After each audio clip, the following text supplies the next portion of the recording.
All right, guys, our final review for today's episode, we are covering another Amazon Prime original series entitled Carnival Row.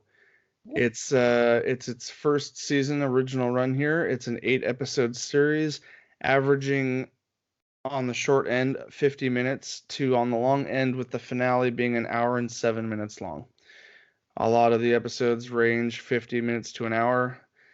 And I'm just gonna read the synopsis, which should cover the majority of what we're gonna talk about. So, Orlando Bloom and Cara Delevingne star in Carnival Row, a Victorian fantasy world filled with mythological immigrant creatures whose rich homelands were invaded by the empires of man.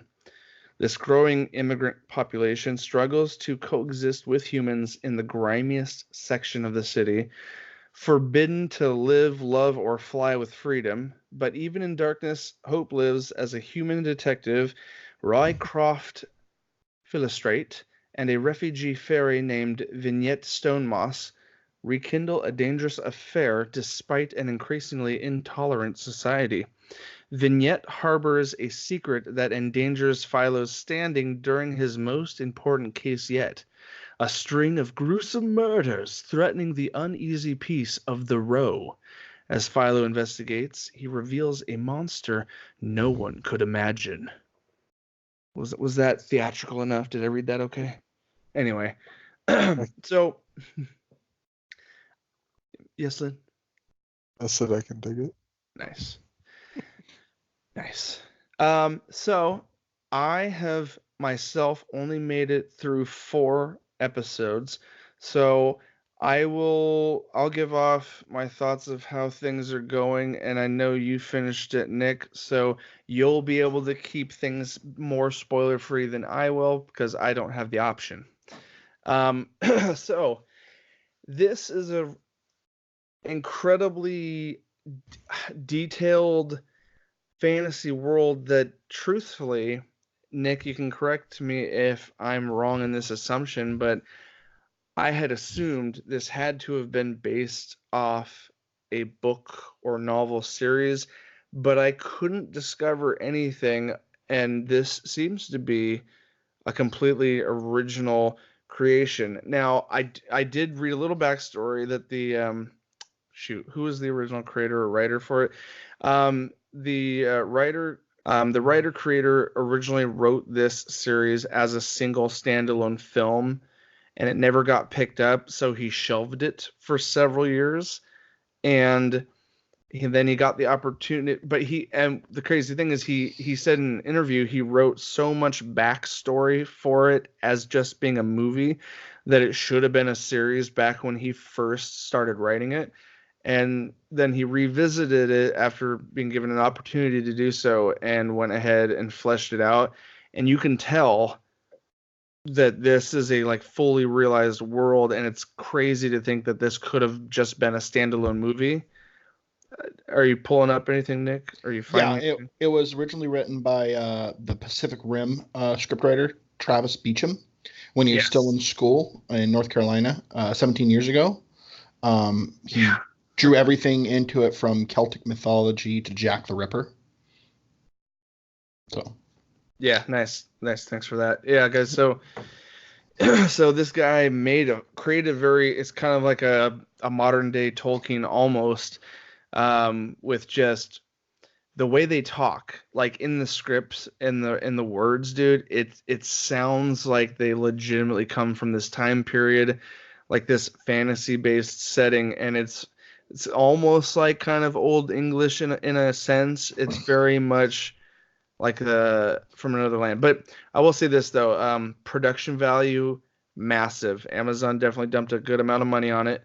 You guys have got horned people walking around with horns. You've got the Fae, which are more of a simplified derogatory term to essential. What's what they call the Fae is a generalized term to anyone that's mystical in this world. But the ones that we familiarize ourselves with are the four-winged fairies that Cara Delevingne plays as one of those characters. And Orlando Bloom, I feel in his current age, with the full facial hair and scruff and being a little older than he was back in his elvish days of Middle Earth, I absolutely think he was born to play this role with how he carries himself today and with his age currently. I think it's just really cool. And so what ultimately hooked me wasn't just the fantasy world. By about the second or third episode, you start seeing how him and Delevingne are connected as characters, and you start seeing how their relationship came together to this point. And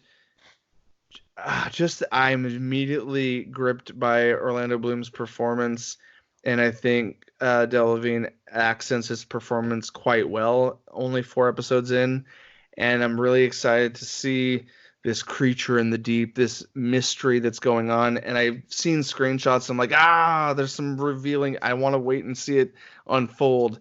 I know that we're going to see some things at some point, but yeah, so the Fae start getting murdered off. In episode 1, there's a Fae that just instantly gets ripped apart with her guts spilled out, and they're like, who could have done this kind of thing? And that's kind of where it kicks off. And there's a lot of backstory in episode 2. We go to a super far flashback where our two leads met each other for the first time. There's a lot of backstory to this, and I'm so excited to see where it goes. I'm giving this just 4 episodes, 5 out of 5, highest of Nerdtastics for me. I'm gonna pass it off, Nick, and you unfurl your thoughts. For only being 8 episodes, Amazon and the creative team behind this did a really good job of world building. And it's something that you like to see in something like this, because there's so much lore they're trying to cover in such a small amount of time. And every episode they cover a big chunk of it, which is awesome. You were saying the Fae. So in this series, you see a lot of what are called pucks, which are technically the satyrs. And you see the pixies, which are like the fairy people, the fae people. And you see other races too, but those are the ones that you see mostly. And you see their plight of everything going on here. This whole series had a very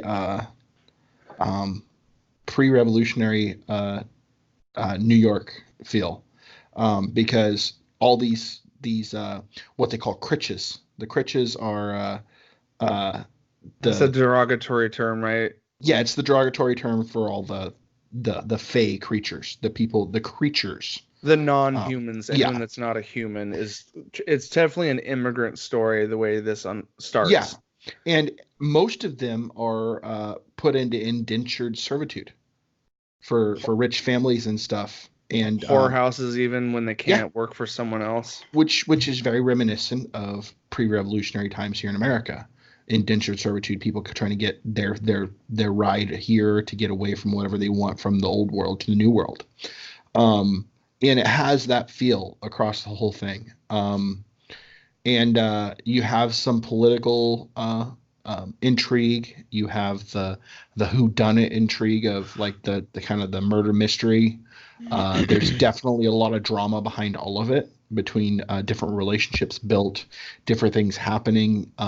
You almost get some, like with the political intrigue, you get some like very Game of Thrones moments where there's like really big political maneuvering going on. But yeah, it's just in such a little amount of time that they did an amazing job. And I would have to side with Joe on this and give it a 5 out of 5. I got a question to pose to you that hopefully doesn't create any cause for spoilers, but based on how season 1 ends, how is there a driving cliffhanger, or does it kind of, I guess, what kind of a feeling does the end of the season give you? Does it drive you to hope for multiple seasons? Like, do you think this may be a long running show? They're already signed up for a second season. Nice. And yes, that the end of the series, the end of the season, definitely left some stuff to be wondered. There was some big reveals, which make you think. The political landscape is completely and forever irrevocably altered. So what's going to happen here? Did I? Okay. Is this best saved for a deep dive? No. later? The best way I could say this, and you'll find this out in the first episode of the show, or even the second episode of it that he's talking about.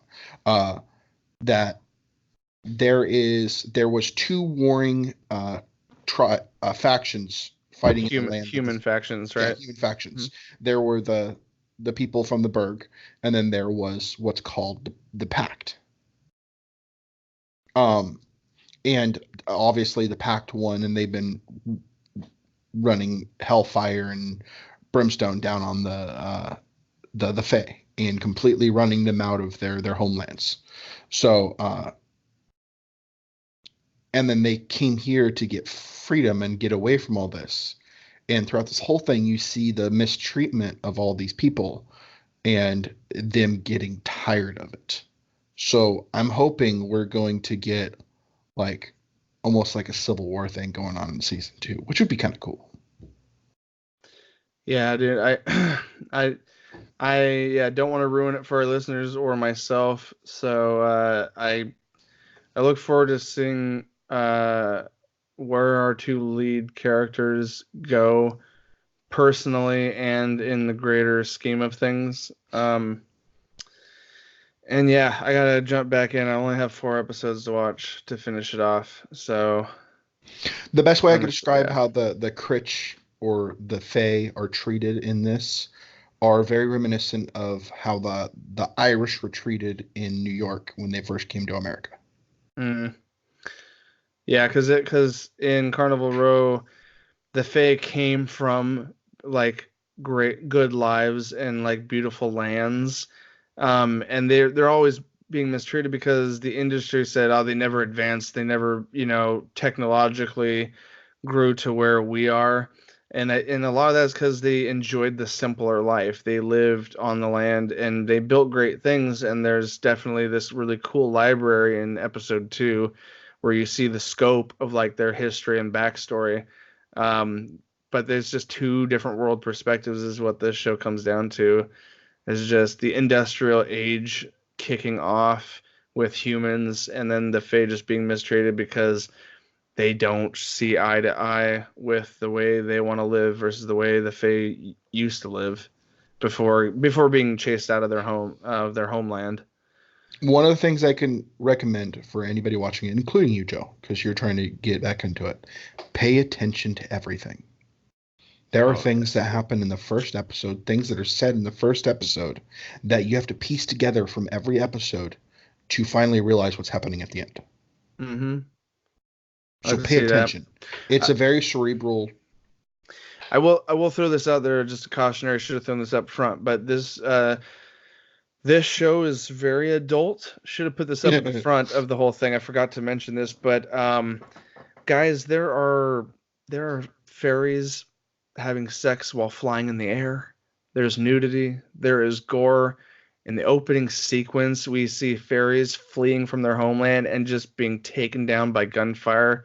It's bloody, and it's wow, but it's good. It's so good.